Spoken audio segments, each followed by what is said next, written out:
Muy buenos días, queridos idontonautas. Les saluda su amiga Diana Montoya desde el aula virtual de inteligencia dental. El día de hoy con una interesante conferencia patrocinada por nuestros queridos amigos de COA Internacional y Septodont. Es un gusto para mí presentarles a Fernando Flores, representante de Septodont. Muy buenos días, Fernando, bienvenido. Muy buenos días, Diana, muchas gracias. Igualmente, buenos días para todos los que nos hacen el gran favor de acompañarnos esta mañana, tanto en México como en algunos países de nuestra querida Latinoamérica. Bienvenidos sean todos los idontonautas y septodontistas que nos acompañan el día de hoy, tanto por la plataforma de inteligencia dental como por las redes sociales de Facebook y de YouTube. El webinar que les presentaremos en unos momentos más es patrocinado por nuestros queridos amigos de COA Internacional y de Septodont. Es para mí un verdadero gusto presentarles al doctor Mario García Briceño, quien en unos minutos más nos estará impartiendo el tema Formación ósea con fosfato tricálcico beta, RTR, estabilidad a largo plazo. El currículum vitae del doctor García Briceño es amplio, sin embargo, voy a permitirme leer los puntos más relevantes, entre los que destacan los siguientes. Es egresado de la Universidad Autónoma de Guadalajara como cirujano dentista en el año 76. Cuenta con una especialidad en periodoncia por la Universidad Nacional Autónoma de México en 1985 al 87.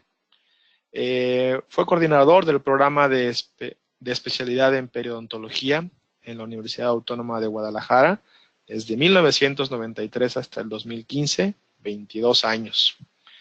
Es profesor también de las cátedras de patogenia de la enfermedad periodontal 1 y 2, etiología de la enfermedad periodontal, oclusión, periodoncia 4, seminario de presentación de casos clínicos 1 y 2, y seminario interdisciplinario en la especialidad de periodoncia de la Universidad Autónoma de Guadalajara desde 1993 a la fecha. Igualmente, es instructor en la clínica de especialidad de periodoncia desde 1993 a la fecha, 24 años. Es profesor del curso de periodoncia en las especialidades de endodoncia, rehabilitación oral y ortodoncia en el periodo 1993 a 2015. Igualmente es miembro fundador de la Asociación Mexicana de Periodontología y fue presidente en el bienio 1996-1998. Igualmente, miembro fundador y secretario en la primera mesa directiva del Consejo Mexicano de Periodoncia en 1996. Es certificado número 5 del Consejo Mexicano de Periodoncia desde 1996 a la fecha. También es miembro fundador y coordinador académico de Periodontología Guadalajara, AC, Colegio de Periodoncia, desde 2005 a la fecha. Obtuvo el premio Jalisco Odontología en el año 2002. Es líder de opinión en Septodont México. Igualmente es conferencista nacional e internacional y ha sido autor de 3 publicaciones de la compañía Septodont Francia. Igualmente es miembro de la Academy of Osseointegration desde el año 2015. Miembro también de la American Academy of Periodontology desde 1989 a 2010. Es autor de 10 publicaciones, tanto en revistas nacionales y extranjeras. Ha tenido también 3 presentaciones internacionales, webinars, por parte de las compañías COA, Septodont y CMD. Actualmente es director y tiene su práctica privada en periodontología profesionales desde 1987 a la fecha. Sin más, cedo los micrófonos al doctor Mario García Briceño para dar inicio a la conferencia de esta mañana. Doctor Mario, dejo a nuestra querida audiencia contigo. Bienvenido. Fernando, muchísimas gracias de nuevo por la invitación. Estamos aquí y sin preámbulos, entonces iniciamos. Con el título Formación ósea con fosfato tricálcico beta, estabilidad a largo plazo.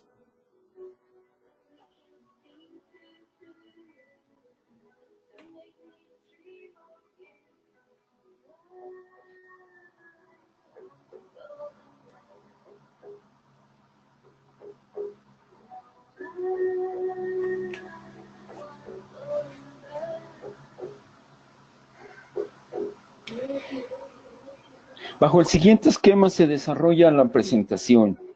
Introducción, el objetivo de la presentación, revisión del término osteoconducción, presentación de casos clínicos y algunas conclusiones.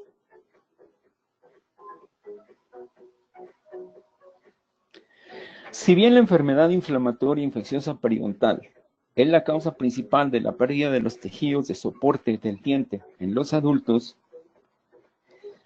varias condiciones también comprometen los procesos alveolares post-extracción. El resultado puede poner en riesgo la permanencia de los dientes y los procedimientos restaurativos, la rehabilitación del sistema masticatorio y, en algunos casos, la estética. El objetivo de esta presentación es mostrar los resultados clínicos y la estabilidad biológica del hueso formado por el mecanismo de osteoconducción con el uso de fosfato tricálcico beta.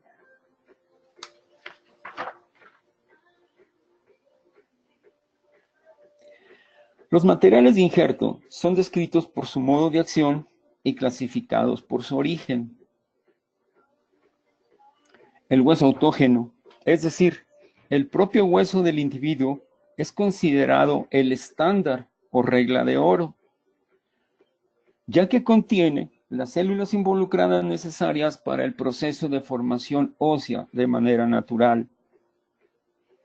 Pero también posee características como ser osteoinductivo y osteoconductivo. El proceso de osteoinducción se refiere a la acción de varias moléculas con actividad relacionada a la diferenciación celular y síntesis proteica, particularmente un grupo denominado proteínas óseas morfogenéticas. El proceso de osteoconducción se asocia a los materiales de injerto aloplásticos y su participación en el proceso de la formación ósea es servir como un andamio o malla que favorezcan la proliferación y formación del tejido óseo. En particular, el fosfato tricálcico beta tiene las siguientes características.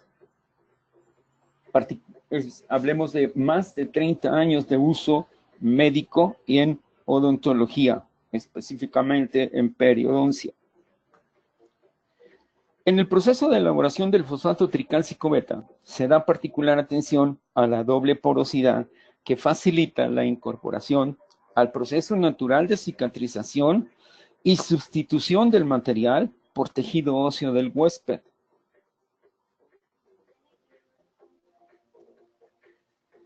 La estructura es similar al componente mineral óseo, ya sea que su presentación sea en bloque o particulado, semeja al hueso esponjoso trabecular, es decir, los poros están interconectados al azar. En resumen, el mecanismo de acción se basa en la osteoconducción, facilitada por la interconexión de los poros, la reabsorción y sustitución del material por hueso del receptor, absorción de proteínas en la superficie del material, migración celular y neovascularización en las estructuras porosas, disolución de las partículas menores a 1 micrón, lo que da o provee iones de calcio y fosfato en el proceso natural. Las partículas de mayor tamaño son reabsorbidas en forma fagocítica, sobre las cuales se deposita hueso sobre el material.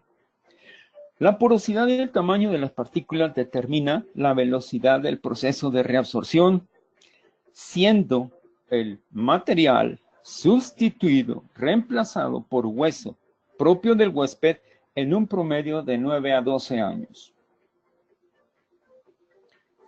Estas son las presentaciones. Puede venir en cono, que está precisamente formado por una capa externa, una pequeña o minúscula membrana de colágeno de origen bovino. Es el único material que no es fosfato tricálcico. Puede venir en jeringa para su disposición o en frascos con una cantidad X de gránulos. Bien, pasemos a la descripción de los casos clínicos.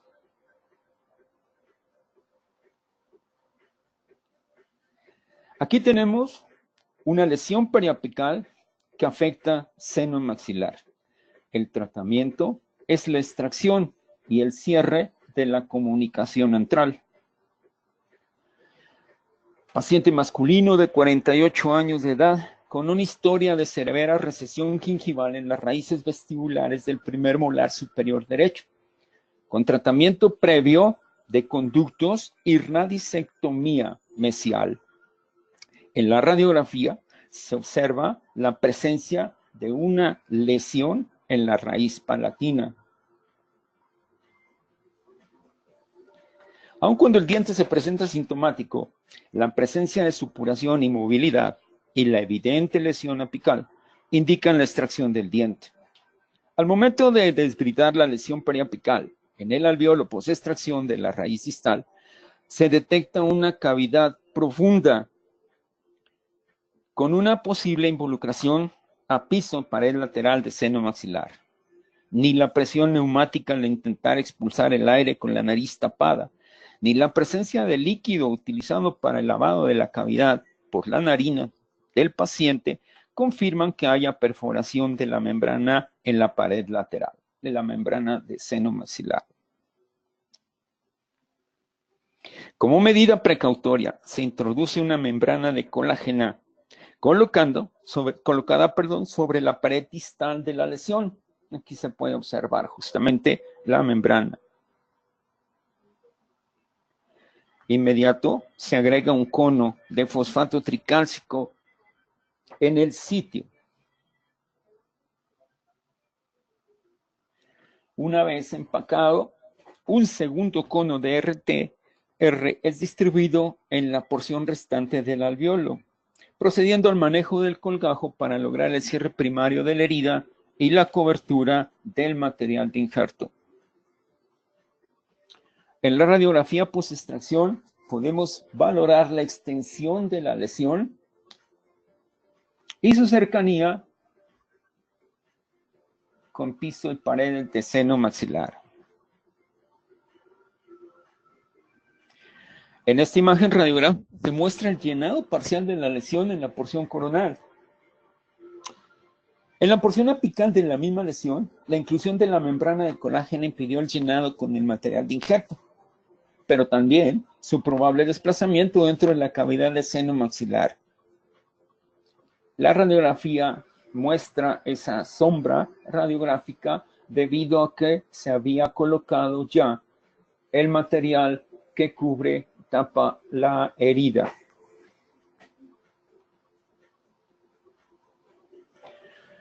En esta radiografía tenemos 12 semanas postquirúrgico donde se puede observar una adecuada, al menos radiográficamente, cierre de la lesión que parecía aparente en estas radiografías previas. La podemos ver en la esquina superior.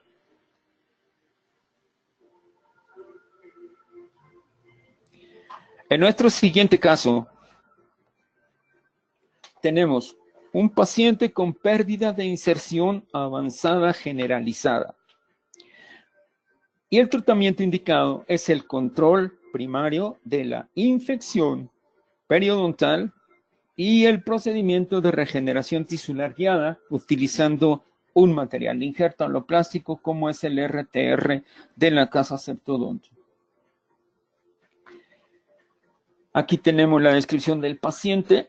Es un paciente de sexo masculino, 56 años de edad, con enfermedad periodontal crónica avanzada y complicada. Por supuesto, voy a tener que ponerme a estudiar la nueva clasificación que se acepta ya a partir de hace un par de meses para evaluar los casos de periodontitis. En este caso en particular, insisto, una enfermedad periodontal crónica de largo plazo, con un paciente en tratamiento 8 años antes de estas imágenes, pero sin un mantenimiento regular. En el segmento anterior, el paciente presenta sangrado, supuración y movilidad. Se indica el desbridamiento por colgajo que permite evaluar la presencia del defecto intraóseo o los defectos intraóseos y las severas alteraciones en todo el margen de la zona, el margen de la cresta ósea. Se realizan procedimientos de regeneración tisular guiada con el fosfato tricálcico y el uso de membranas de colágeno. Aquí tenemos las radiografías previas al tratamiento, el primer tratamiento. Al paciente se le hace hincapié en la importancia del manejo, del control de la infección por parte de los procedimientos y cuidados en casa. El paciente entiende que por ahí se logran los mejores resultados y aquí tenemos las características de cicatrización a los 2 años con 4 meses.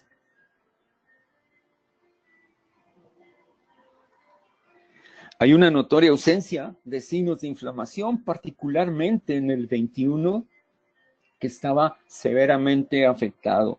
Está funcional, no tiene férula, es el propio diente, y el objetivo inicial, que era el control de la infección, se logró por el cambio de actitud por parte del paciente y la terapia de soporte que es vital en un paciente periodontal.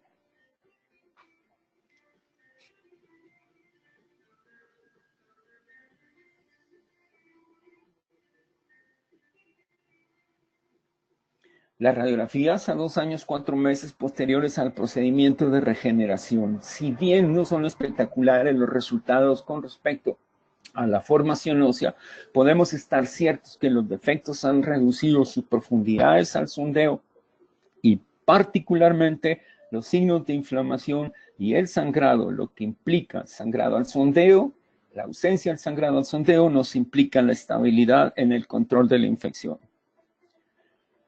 Las imágenes previas, radiográficas y las imágenes actuales.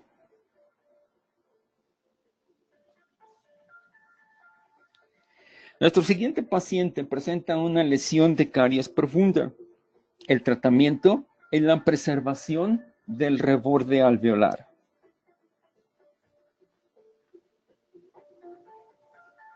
Paciente de sexo femenino, 50 años de edad, con lesión cariosa irreparable en el 36. La extracción está indicada y se planea la colocación de fosfato tricálcico, el injerto aloplástico RTR de la casa Septodon.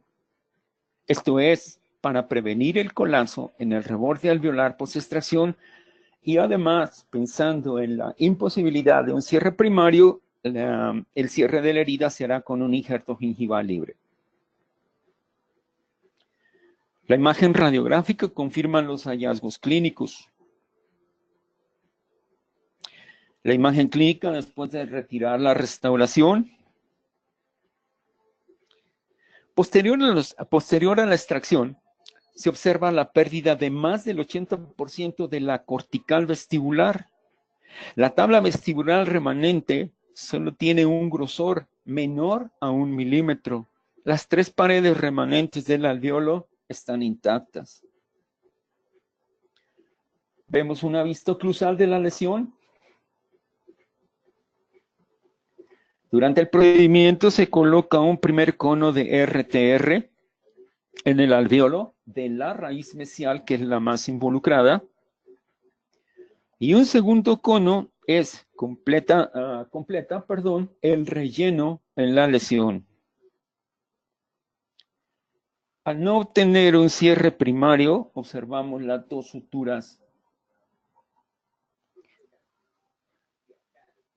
Se toma una porción de tejido del paladar, colocándola sobre la herida para asegurar la estabilidad del injerto y el material blando protegiéndolo para obtener resultados más satisfactorios.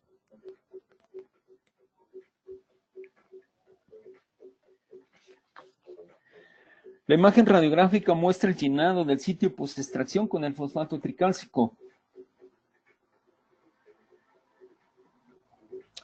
Aquí vemos la cicatrización a 75 días, 2 meses y medio posterior a la cirugía. Y en esta imagen observamos la cicatrización a poco más de 13 meses del procedimiento inicial. Este caso fue realizado por una de mis residentes, la doctora Carolina Céspedes Víquez, en la clínica de periodoncia de la Universidad Autónoma de Guadalajara. En nuestro siguiente caso, vamos a ver una lesión periapical con un tratamiento indicado de extracción, preservación del reborde alveolar y restitución en su momento con un implante y una corona.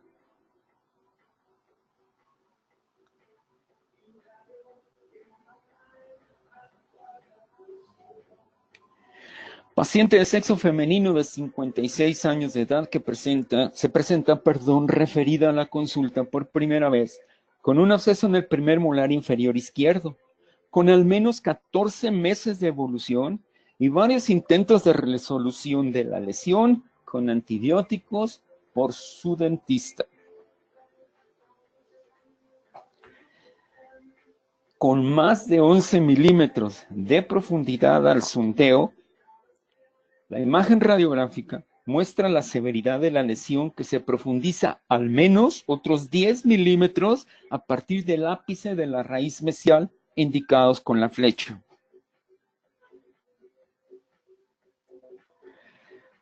La imagen clínica muestra la profundidad de la destrucción ósea y la pérdida de la tabla vestibular.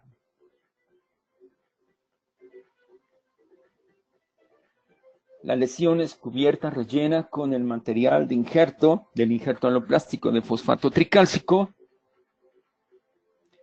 Y observamos una cicatrización a las 4 semanas.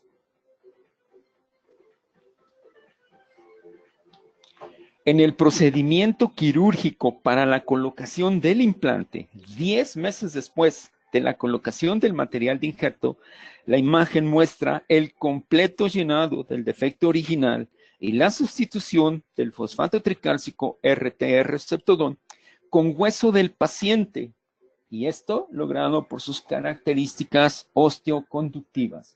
Podemos observar la cantidad de hueso que se formó en la lesión y lo corroboramos radiográficamente.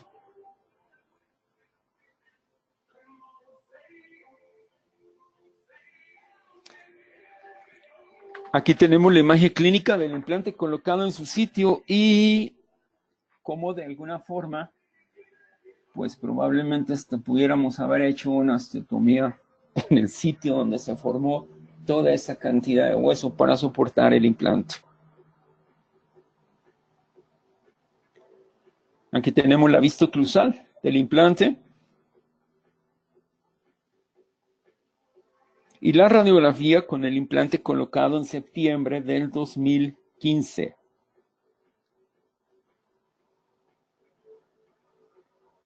En esta imagen vemos la corona sobre el implante. La imagen fue tomada el día 25 de mayo del 2017. ¿Qué datos tenemos? La cirugía de extracción más fosfato tricálcico duró 10 meses. Tuvimos un periodo de tiempo de 10 meses para el reemplazo con hueso del paciente del material.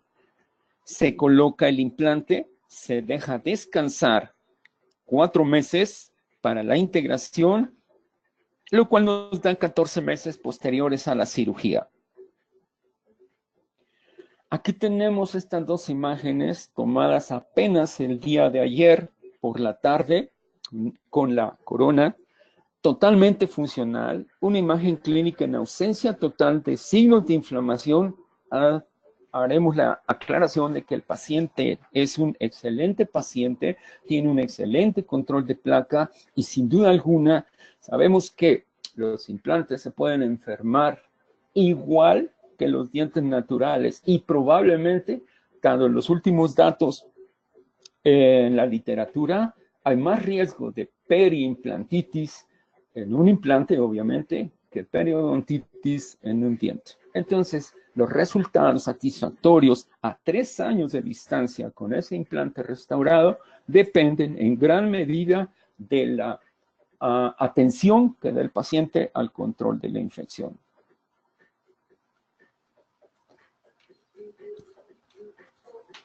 Bien, en el siguiente caso, tenemos un paciente con pérdida de inserción avanzada y caries radicular localizada.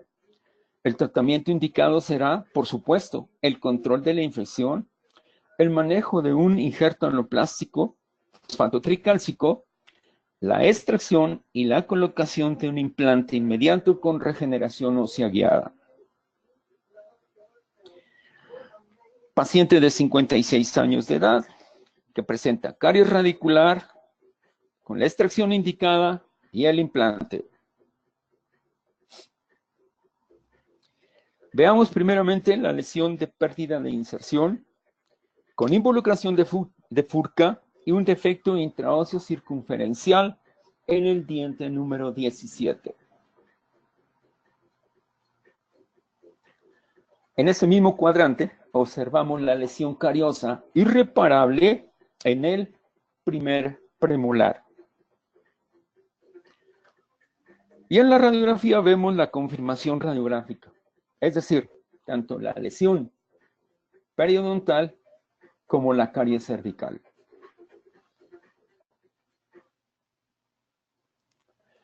En este caso tomamos la decisión de inmediato a la extracción colocar el implante en el alveolo de reciente extracción. Ahí podemos observar la imagen clínica.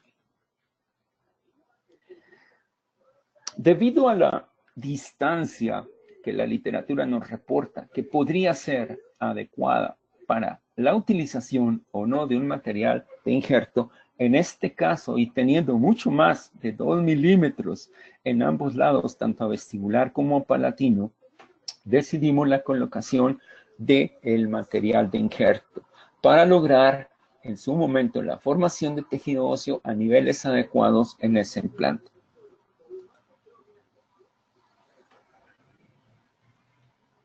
Aquí observamos precisamente cómo está el material de injerto cubriendo los defectos alrededor del implante en el alveolo.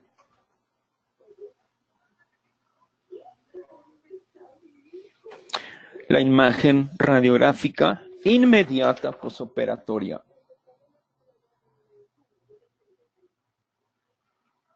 Y aquí tenemos la imagen radiográfica mostrando el implante y su corona a 2 años, 2 meses de funcionalidad. La imagen clínica. Por supuesto, podría haberse mejorado bastante la forma de esa corona. Se aceptan observaciones. El mismo paciente, en el cuadrante 4, presenta una lesión endoperio por fractura de la raíz. El tratamiento se indica, por supuesto, de nuevo, control de la infección, extracción, la colocación, preservación del reborde alveolar con la colocación del material aloplástico, un implante y su corona. Queda perfectamente claro la extensión, tamaño y origen de la lesión.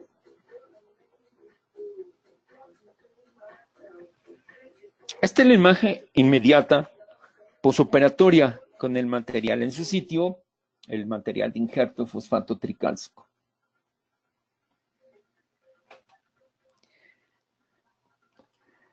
A 10 meses del procedimiento, observamos justo en el momento de la colocación del implante cómo el material ha sido sustituido por hueso propio del paciente, pero también la literatura reporta la presencia de partículas que quedan aún embebidas en ese hueso nuevo. Lo importante es la estabilidad que se logra para poder colocar ese implante. Unos meses después, el paciente se presenta con el aflojamiento del tornillo, aparente aflojamiento del tornillo, reportando movilidad en la corona. Yo creo que todos los que ponemos implantes, colocamos implantes, si el implante se mueve, nos empiezan a temblar las rodillas. Afortunadamente, en este caso, fue simple y sencillamente en la parte protésica el problema. Y aún así, hay ausencia de signos clínicos que nos permitan descartar la mucositis o la periimplantitis. Al retirar la corona, observamos la salud alrededor de los tejidos periimplantarios.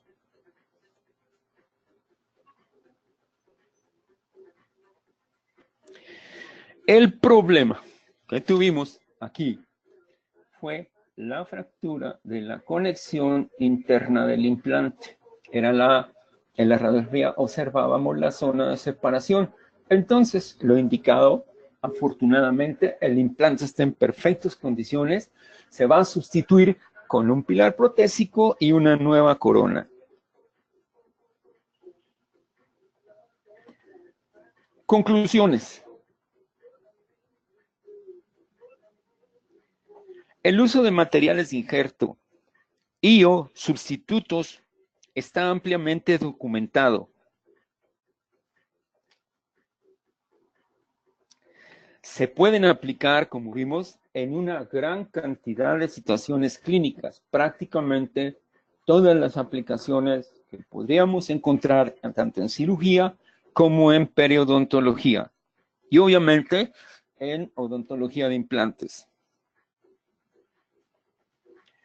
El fosfato tricálcico beta como sustituto óseo es una elección con probados resultados. Su seguridad biológica, la disponibilidad, el fácil manejo lo convierten en un material con ventajas tanto para el paciente como para el clínico.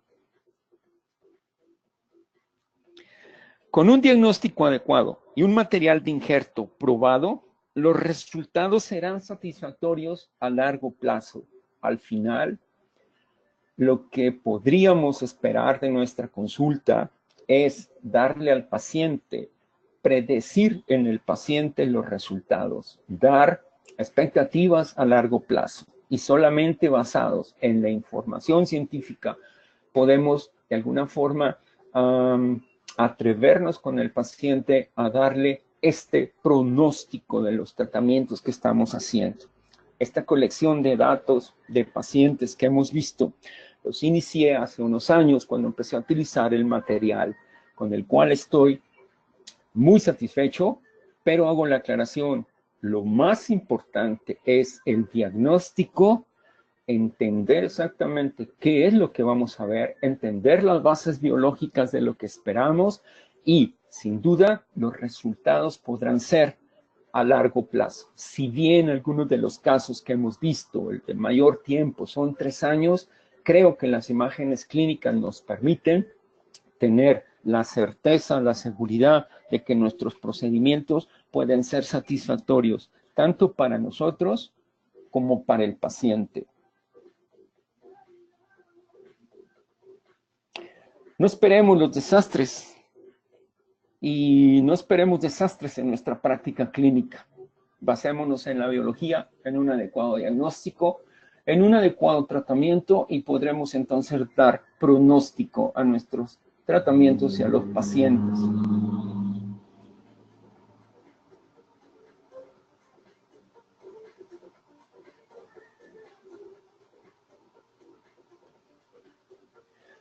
Me permito recordarles a todos, con la anuencia de las personas indicadas, que la próxima semana tenemos aquí en Guadalajara un evento de alta relevancia. Es el Greater ARIC Dental 2018, que viene siendo la primera vez que se presenta el Greater New York Dental Meeting fuera de los Estados Unidos. Tenemos 25 conferencistas viniendo ellos de la Universidad de Nueva York, de la Universidad de Columbia y del staff del Greater. Esperamos una participación muy nutrida, se cubren todas las áreas de la odontología, Las inscripciones son gratuitas, no cuesta un peso. Tenemos 4 salones, tenemos traducción simultánea, tenemos casi 80 expositores en el área comercial y les repito, les hago una atenta invitación.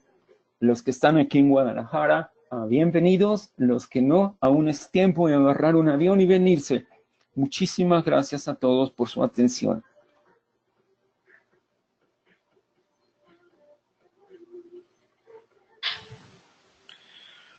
Muchas gracias, doctor Mario García, por esta extraordinaria conferencia sobre formación ósea con RTR. Quiero dar también las gracias a los prácticamente 250 doctores que esta mañana nos están haciendo el favor de acompañar, tanto por las diversas redes sociales que he mencionado, como por la plataforma de nuestros queridos amigos de Inteligencia Dental. Y a todos ellos los invito a que pasemos ahora a la sesión de preguntas y respuestas. Si te parece bien, doctor Mario, iniciamos con la siguiente. Adelante. El doctor Daniel Vázquez hace la siguiente pregunta. Doctor Mario García, ¿coloca usted el RTR sin usar membrana reabsorbible o PRF? Las 3 opciones son válidas. Colocar el material de injerto únicamente, colocar una membrana o utilizar el procedimiento de las variaciones que tenemos sobre el uso de derivados hematológicos. Aclaremos cada punto. En particular, mi criterio clínico es muy sencillo. Si el sitio receptor tiene la capacidad de contener el material de injerto, es decir, el material va a quedar dentro del área de la lesión, no hay necesidad de poner absolutamente nada. Si el colgajo cubre esa lesión y el material, los resultados son sin duda alguna los que debemos de esperar. ¿Cuándo entonces utilizar membrana o cualquiera una de las otras opciones? Bien, ya será a criterio del clínico. Pueden ser todas las opciones, o membrana reabsorbible, o membranas no reabsorbibles, o las membranas que se supone que quedan expuestas y no pasa nada. El material de cobertura puede ser el mismo tejido del paciente, como lo vimos en un caso. La literatura con respecto al uso de los centrifugados es muy variable, es decir, se ven situaciones clínicas aceptables, pero la revisión sistemática del procedimiento de estos materiales contra otros procedimientos no estoy tan cierto que sea tan clara, pero queda a juicio del clínico. Por supuesto que al evaluar cada caso se tomarán decisiones precisas. Quiero en este momento, antes de la siguiente pregunta, Fernando, quiero hacerle a todos los, el comentario a todos los participantes que pueden comunicarse con nosotros para obtener archivos PDF de las revistas de case series de Septodont, en donde hay una amplia, a nivel de varios países, clínicos que han reportado sus casos y con literatura, como debe de ser una presentación, con la literatura precisa. Si alguien se interesa en una literatura en particular, comuníquense conmigo, vieron el correo y encantado de la vida, lo que puedo hacérselas llegar, por supuesto cuenten con ella. Adelante, Fer. Gracias, Mario. Obviamente tienes una cantidad amplia de saludos, por ejemplo, desde el sur de Argentina, desde Costa Rica, desde Uruguay. Como mencionaba yo al inicio, hay gente que nos acompaña tanto de nuestro querido México como de Latinoamérica. Igualmente por las redes sociales nos están llegando preguntas. Por ejemplo, la doctora Ana Chiarino comenta: en el caso que tuvo que injertar tejido del paladar, ¿qué tiempo consideró para tomar esa decisión? Por supuesto. Nosotros habíamos visto, me refiero a nosotros porque recuerdo que ese caso se hizo con una de mis residentes, la doctora Carolina Céspedes, en la clínica, de hecho en la clínica de periodoncia de posgrado en la Universidad Autónoma de Guadalajara, hemos manejado, lo sabes bien, Fer, una buena cantidad de casos con RTR. Pero vuelvo a la pregunta.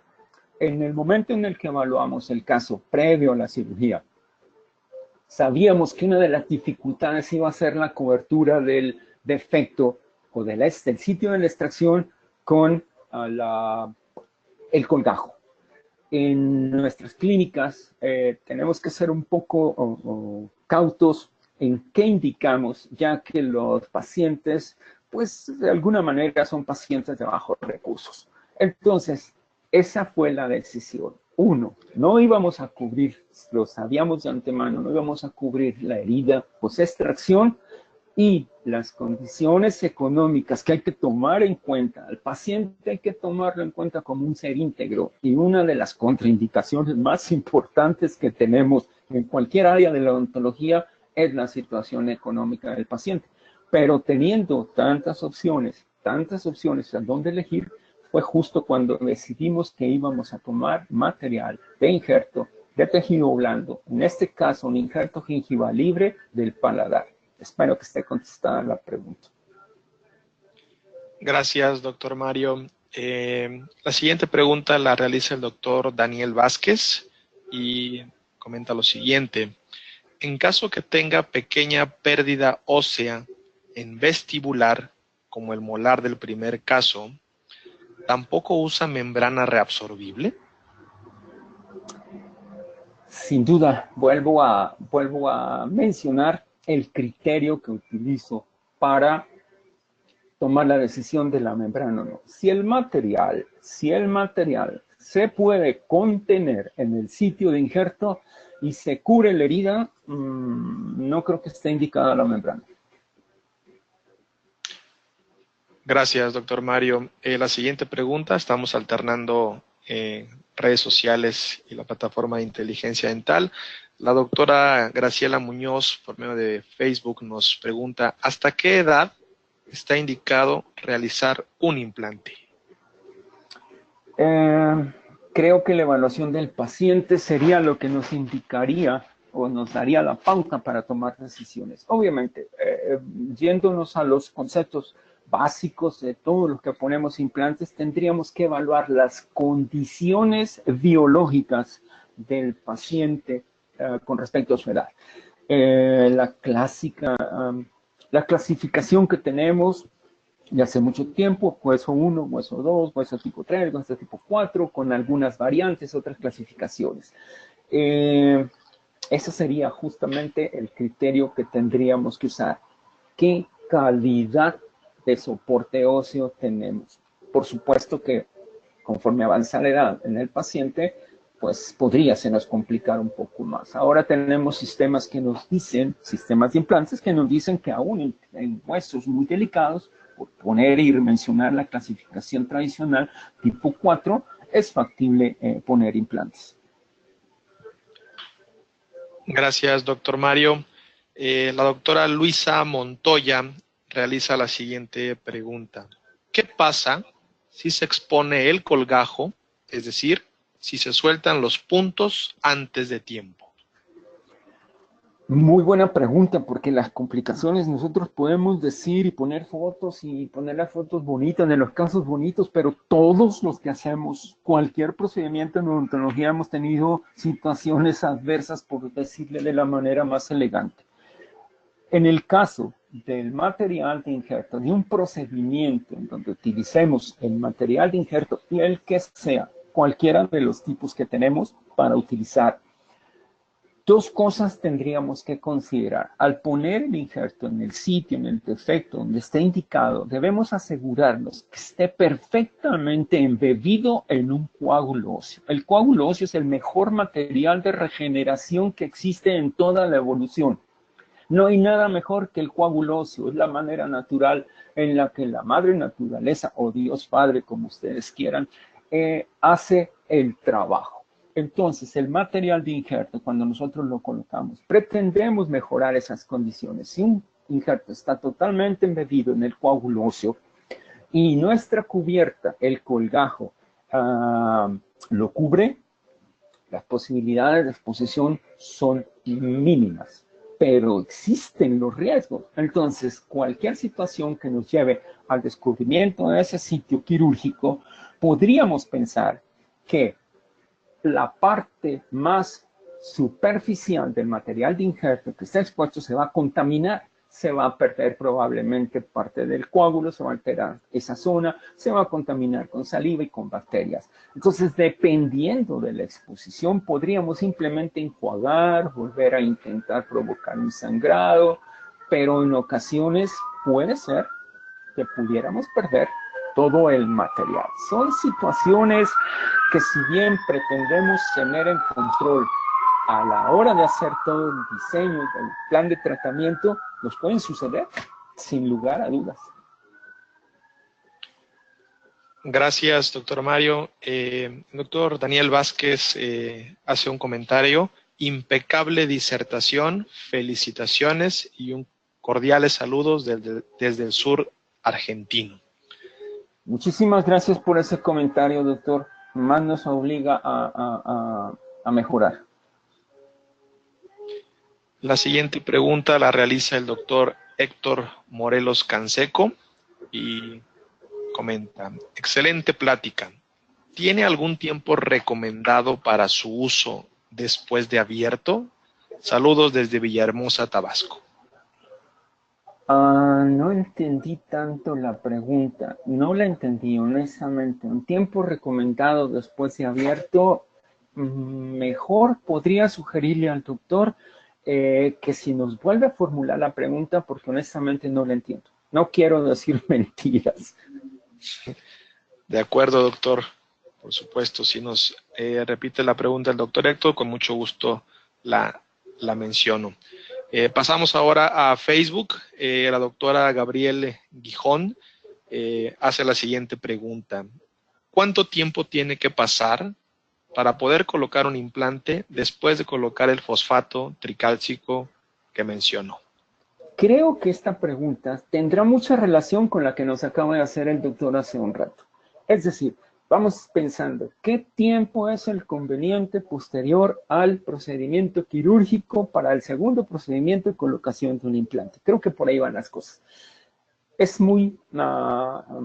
fácil contestarlo. La compañía, con toda la información que tiene acerca de su material, la compañía Ceptodon y el RTR, nos dan entre 6 y 9 meses para que la sustitución del material sea completa y tengamos hueso del paciente.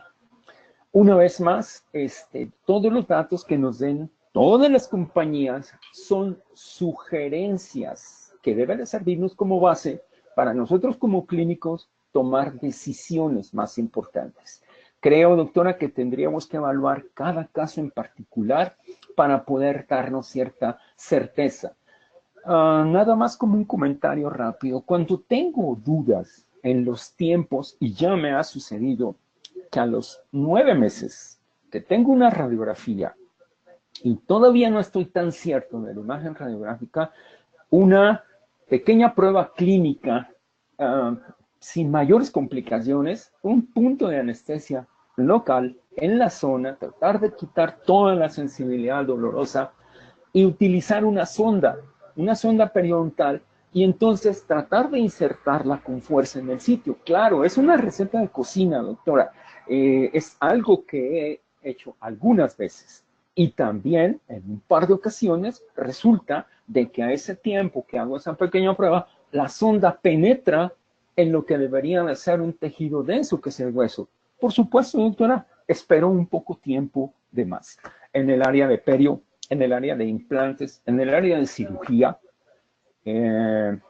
tratemos de no acelerar los tiempos. Eso es probablemente una de las peores complicaciones que podemos tener. Adelante, Fer. Gracias, Mario. Si te parece, vamos con las últimas preguntas, que serán 3, posiblemente 4, las que estoy viendo en este momento. Si estás de acuerdo, continuamos de esta manera. Bien, la doctora Pilar Rabel Martínez dice, buen día, ¿qué opinas del uso de PRP junto con el fosfato tricálcico? Gracias. Bueno, doctora, ya hay en la literatura algunos reportes con la mezcla, pero particularmente con la fibrina rica en leucocitos. Entonces, sí hay reportes en la literatura. Yo lo he utilizado una sola vez y no tengo la suficiente información bibliográfica para saber que existan mejores resultados. Habrá que esperar un tiempo, ya los hay, solo necesito ponerme a revisarlos, pero es totalmente válido. Lo que sí puedo comentar es que, por ejemplo, el fosfato tricálcico beta es un vehículo de excelentes características cuando se hacen ensayos biológicos y clínicos con proteínas óseas morfogenéticas. Es decir, el fosfato tricálcico es uno de los mejores materiales acarreadores. Es decir, embeben las proteínas óseas morfogenéticas, factores de crecimiento en RTR, y los resultados en la literatura son muy buenos. Es decir, cierre de defectos de tamaño crítico en la clínica, intraorales, extraorales. Pues básicamente por ahí iría la respuesta. Gracias, doctor Mario. La siguiente pregunta la hace el doctor Jesús Ibarra y menciona, ¿el uso de implantes de circonia es viable actualmente? Confieso honestamente que no tengo nada de información para dar una opinión. Claro que los he escuchado, claro que los he visto, pero no tengo ninguna información para poder dar una opinión. De todos modos, muchas gracias por la pregunta, doctor. Muy bien, doctor Mario. La siguiente pregunta la hace la doctora Marcela Colunga Valverde y menciona, doctor, en paciente con pérdida ósea moderada, casi en toda la arcada inferior y superior, tiene buena higiene, ¿usted recomienda usar el fosfato tricálcico o qué otra opción sugiere? Punto número 1. Deberíamos de evaluar la condición en la cual está el paciente. Ausencia de sangrado es ausencia de inflamación, infección periodontal. Es el signo clínico más importante de salud. Así como presencia de sangrado es el signo clínico más importante aceptado en la última clasificación de hace un par de meses como el signo clínico más importante en la presencia de problemas inflamatorios infecciosos, tanto en dientes como en implantes. Entonces, si el paciente tiene sitios con sangrado, si el paciente tiene defectos intraóseos y dependiendo del tipo de defecto intraóseo o las variantes que tenemos en la pérdida ósea, sería como buscaríamos la indicación. Por supuesto que en el primer reporte que hicimos, Fer, ¿te recuerdas en Clinical Cases de Cetodon? Está un paciente periodontal y el paciente que vimos de enfermedad periodontal. Por supuesto que es utilizable. Sí, claro que lo recuerdo y muchas gracias por mencionarlo, doctor. Tenemos la siguiente pregunta de la doctora Carmen Cañas García. Gracias, doctor García Briceño, por este interesante curso. En el caso de una extracción normal, ¿se coloca el material y se deja así, que se impregne con el coágulo, o se coloca algo sobre la herida? Doctora, qué buena pregunta. A ver, Fer, voy a decir lo que pienso. No en todos los casos de extracción está indicado la preservación del reborde. Lo vuelvo a repetir, no es para todos los casos. Yo me atrevería a decir que es un selecto grupo de casos de extracción en donde esté comprometida la cicatrización de un alveolo, donde se puede usar cualquier material de injerto. ¿Qué evaluaríamos? Rápidamente, ¿qué evaluaríamos? 1.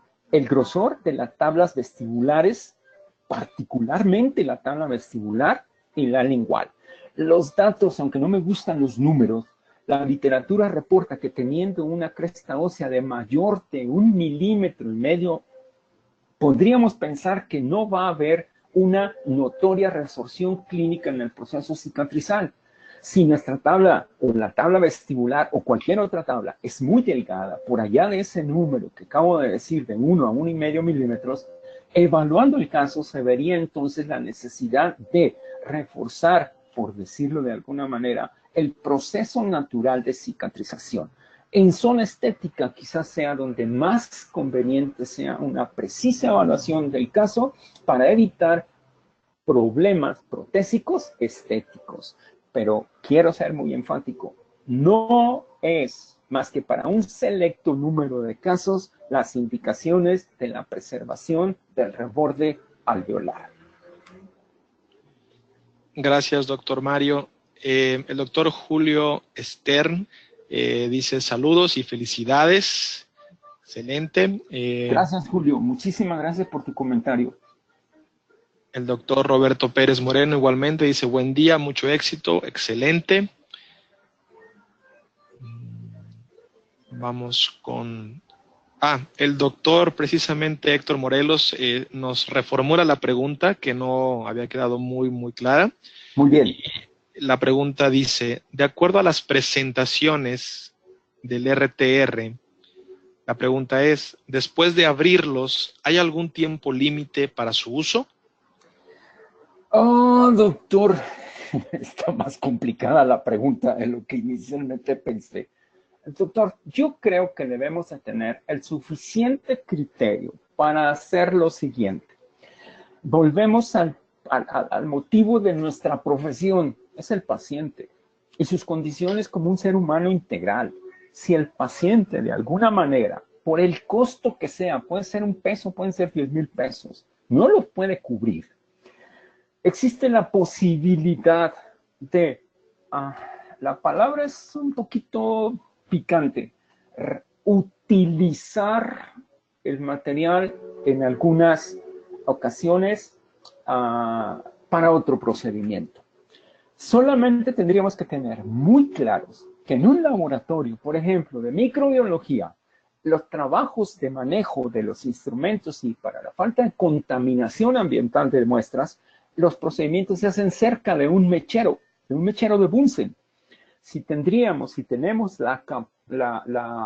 el cuidado para manejar los materiales con todas las reglas de esterilización y falta de contaminación, creo que el material podría usarse. Con respecto a las fechas de caducidad, que eso ya sería otra cosa, de un material no abierto de su empaque, bueno, ya la compañía se encarga de decirnos eso. Espero haber contestado, Fer. Y espero que no es a correr. Claro que no, Mario, al contrario, te agradezco por las preguntas y las respuestas, claro. Por cuestiones de tiempo vamos a finalizar con una última, ¿sí? Sin embargo, antes de la misma, nos está llegando del doctor Edgar Flores, dice, hola, buen día, ¿puede por favor mencionar su correo para la literatura? Gracias. Claro que sí, va, con minúsculas, Mario García, punto, perio, el número 1, es decir, mariogarcia.perio1 @gmail.com. Gracias. Y ahora sí, vamos con la pregunta final, que por cuestiones de tiempo debemos realizarlo de esta manera. El doctor Daniel Vázquez pregunta, en un momento se hablaba de mezclarlo, el RTR, con hueso humano o bovino. ¿Esa tendencia aún es viable? ¿Cuándo y por qué? Sí, por supuesto que en la literatura hay una gran cantidad de información acerca del uso de materiales combinados. Prácticamente en cualquiera de las presentaciones que tenemos se puede hacer. Pero podría yo insistir en la misma circunstancia. Las indicaciones de cada material, la correcta interpretación del caso que tenemos entre manos nos indicaría qué materiales podrían ser factibles por combinación. Desde mi particular punto de vista y basado en una buena cantidad de evidencia, particularmente del grupo de Berna en Suecia, con el doctor Daniel Busser, la mejor combinación es el hueso autógeno del mismo paciente y mezclado con cualquier otra opción. No estoy tan cierto que en la literatura existan reportes de la mezcla de hueso autógeno con RTR. Yo lo he hecho, estoy preparando un documento, pero esa es mi opinión. Sí, sí es factible. Excelente, doctor Mario. Obviamente siguen llegando preguntas. La gente está muy, muy interesada en el tema. Has despertado un interés amplio, me queda bastante claro. Y me están rogando por aquí que haga la siguiente pregunta. Si estás de acuerdo. Adelante. Antes de hacer... que se me vaya el paciente que está en la sala de espera. La doctora Adriana Uscanga dice, buen día. Doctora, ¿cómo está? Muy buenos días. ¿Hay alguna contraindicación en la colocación de RTR de acuerdo a la amplitud del defecto? ¿Tendré la misma capacidad de regeneración, por ejemplo, en anteriores como posteriores, ya que la carga de masticación es diferente? Es una pregunta complicada. No complicada, tendría que ser una respuesta extensa, pero voy a ser breve precisamente por tiempos. Yo creo que el defecto, las condiciones del defecto, ya sea periodontal o ya sea quirúrgico, por razón de que sea, no sería la principal contraindicación del uso de tal o cual material. Quiero ser muy enfático, dependemos del análisis del paciente, el análisis del caso, para tomar la información precisa y tomar decisiones tan importantes como usar un solo material, usar otro material, usar injertos combinados, usar membrana, no usar membrana, usar los derivados plaquetarios. Es decir, yo creo que nuestra profesión, particularmente cuando hablamos de las áreas quirúrgicas, debe de estar basado en una información muy clara, científica, que nos haga hacer que nuestros procedimientos, permita que nuestros procedimientos tengan el mejor pronóstico. Pero espero haber contestado, creo que con esto terminamos.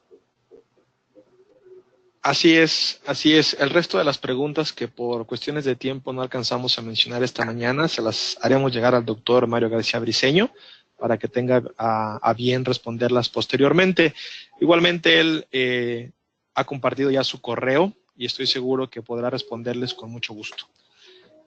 Antes de finalizar y cederle los micrófonos al doctor Mario García para unas últimas palabras al auditorio virtual, solamente quiero agradecerles nuevamente a todos, absolutamente todos los que han hecho posible la realización de este webinar, especialmente a nuestra audiencia. Asimismo, Inteligencia Dental, ACOA y Aceptodon. Por lo pronto, se despide su amigo Fernando Flores. Adelante, doctor Mario. Pues nada más me resta agradecer a todas las personas involucradas, para que no sea yo un mal educado, a todas las personas involucradas en tomarme en cuenta para este tipo de compartir información. Me siento honrado, agradecido, principalmente con todos los que me dieron un poquito de su tiempo. Estoy completamente a sus órdenes, tienen el correo, pueden comunicarse conmigo, encantado de la vida. Si es factible, puedo comentar, platicar y compartir lo que sea necesario. Fer, muchísimas gracias, buenos días a todos y hasta la próxima, ¿no? Así es, mi estimado Mario, muchísimas gracias. Y odontonautas, septodontistas que siguen con nosotros, que desde inicio a fin aquí están, los invito a que se conecten nuevamente el próximo martes 25 de septiembre a la misma hora, 10 de la mañana, en la que tendremos una nueva exposición con el doctor Humberto Gallegos desde Villahermosa, Tabasco, en la cual nos hablará sobre regeneración ósea precisamente también. Así que con mucho gusto aquí los esperamos. Sin más, dejo los micrófonos y les reitero mi agradecimiento por estar con nosotros. Gracias. Muchísimas gracias, Fernando Flores. Gracias, doctor Mario García Briceño, por esta interesante información que nos compartieron el día de hoy. Les enviamos un fuerte abrazo hasta Guadalajara. Gracias a ustedes, queridos idontonautas, y les recordamos que con su conexión en la plataforma GoToWebinar se acredita directamente su CADI y lo verán reflejado en máximo 48 horas. A quienes nos hacen favor de acompañarnos vía Facebook o YouTube, les pedimos por favor ingresar a www.inteligenciadental.com/CADI. Su constancia del día de hoy podrán acreditarla con el número 740. Les agradecemos que se conecten de todo nuestro país y de países hermanos latinoamericanos. Fue un verdadero placer recibirles el día de hoy en esta su aula virtual y más en el ciberespacio. Les agradecemos mucho su tiempo, confianza y preferencia. Nos encantará encontrarles próximamente en esta su aula virtual para que disfruten de las interesantes conferencias que tendremos en vivo para ustedes. Se despide su amiga Diana Montoya. Que tengan una excelente tarde. Hasta pronto.